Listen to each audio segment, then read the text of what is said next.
त्यांचा जन्मदिवस हा काय साजरा केला जातो? 14 जानेवारी भूगोल दिवस म्हणून साजरा केला जातो. हे झालं एक कारण. आणि दुसरं कारण म्हणजे आज सर्वांनाच माहिती आहे, आज मकर संक्रांत आहे. सूर्य आजचा दिवस जो आहे, या दिवसापासून ऋतू बदल सुरू होतो. थंडी कमी होते, दिवस मोठा होतो, उन्हाळा थोडाफार सुरुवात होतो. कारण की सूर्य हा धनु राशीतून मकर राशीमध्ये प्रवेश करतो. म्हणजे सूर्याचं दक्षिणायन संपून उत्तरायण चालू होते. उत्तरायण म्हणजे काय? सूर्य हा पश्चिम पूर्वेकडून उगवतो, पण हा उगवताना वरती वरती सरकत जातो उत्तरेकडे. त्यामुळे ऋतू बदल होतो.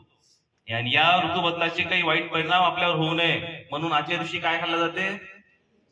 तिळगुळ खाल्लं जाते. की ऋतू बदल झाला तर तऱ्हातऱ्हाचे वेगवेगळ्या काय येतात, बिमाऱ्या येतात. तर त्या बिमाऱ्याशी लढण्याची ताकद आपल्याला तिळगुळमुळे मिळते. म्हणून तिळगुळ सगळ्यांनी खाल्लं पाहिजे आणि खाऊ पण घातलं पाहिजे. म्हणून या दोन्ही विषयाचं औचित्य, त्यांचा जन्मदिवस आणि ऋतूमधला महत्वाचा बदल, या दोन्हीचं औचित्य साधून 14 जानेवारी हा दिवस भूगोल दिवस म्हणून साजरा केला जातो. आणि सर्वांना भूगोल दिनाच्या आणि मकर संक्रांतीच्या माझ्याकडून खूप खूप शुभेच्छा. धन्यवाद.